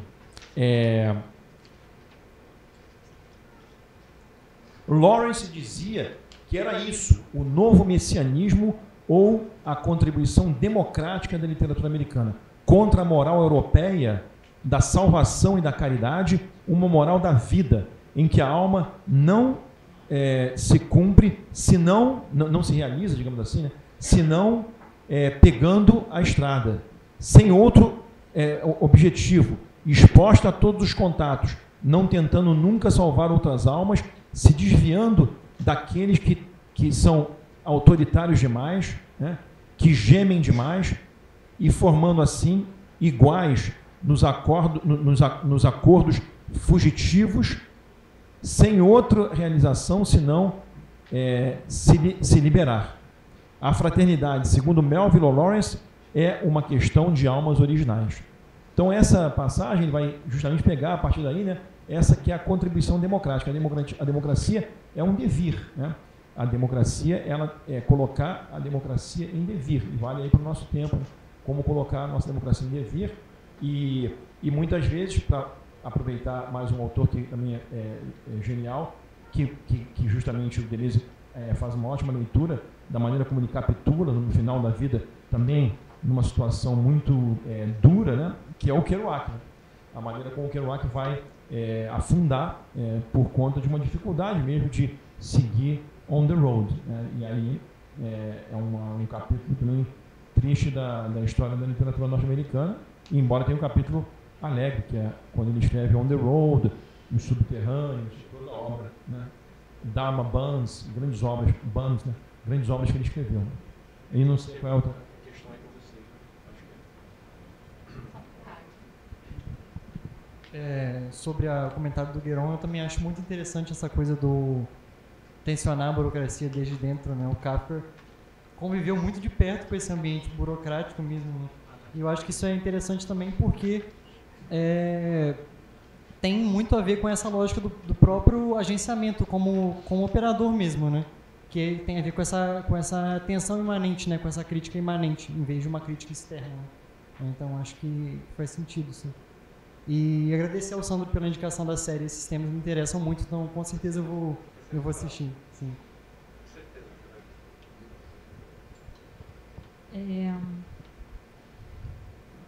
Arthur, a sua pergunta é um pouco difícil de responder rápido. Eu ia até apontar, temos aqui um especialista em Blanchot ali, ó. Ali, ó, aqui conhece Blanchot muito e está ali quietinho. Se você quiser saber do Blanchot, Adriano Ferraz. Ali quietinho, ele está escondido. Ué, acho que você não está falando do Blanchot. Blanchot isso? Não, lá no norte eu disse, é o Ferlinghetti. É o Ferlinghetti? É o Ferlinghetti. Tá. Que na França traduziram um romance que tem outro título como Quarta Pessoa do Singular. Eu achava que era o On, então eu que confundi. Ferlinghetti inventou a Quarta Pessoa do Singular. Tá. Mas a Quarta Pessoa do Singular é aproximado do Blanchot mesmo. A ideia é aproximar do On. O On é a Quarta Pessoa do Singular. Não sabia. Mas é a aproximação dele, ele faz isso aí. Como genial que ele sempre foi, ele cola o Ferlinghetti no Blanchot. Mas então, isso tudo para indicar o trabalho do Adriano sobre Blanchot, que tem... Mas você consegue... Eu não, mas ele consegue. Não, mas Adriano consegue. Mas... Não, na verdade, eu queria só dar essa indicação mesmo de leitura para o Arthur do trabalho do Adriano sobre Blanchot, né? Para todo mundo, na verdade. Mas eu achei que era Blanchot, então eu mesma fiz a confusão partindo do Deleuze já, da conexão. E o que mais? Acho que já passamos pelas questões. Alguém mais quer falar na mesa? Eu posso citar, ler, porque ali acho que é feita a gentileza de pegar e desencavar o poema que eu estava mencionando sem citar, que é o poema Democracia, do Lawrence. Ela pediu para eu ler, e é muito bom que eu leia mesmo, até para eu recordar exatamente, para vocês conhecerem o Lawrence poeta, né? E sobre a democracia. Então chama-se Democracia, e o Lawrence escreveu: sou um democrata na medida em que amo o sol livre nos homens, e um aristocrata na medida em que detesto covardes e pessoas possessivas. Amo o sol em qualquer homem, quando o vejo entre suas sobrancelhas luminoso e sem medo, mesmo se diminuto. Mas quando vejo esses homens cinzentos e bem-sucedidos, horrorosos e cadavéricos, absolutamente sem sol, como escravos gordos e bem-sucedidos gingando mecanicamente, então sou mais do que radical, quero usar uma guilhotina. E quando vejo trabalhadores pálidos e ignóbeis como insetos, fugindo e vivendo como piolhos, com pouco dinheiro e nunca olhando para cima, então desejo como Tibério que a multidão tivesse somente uma cabeça para que eu a cortasse. Sinto que quando as pessoas passam a ser totalmente sem sol, elas não deveriam existir. Então, eu gosto muito desse poema porque justamente ele é o democrata, né? É o democrata do sol, né? E não o democrata das instituições que achatam e que fazem... que a gente vê todo dia na rua.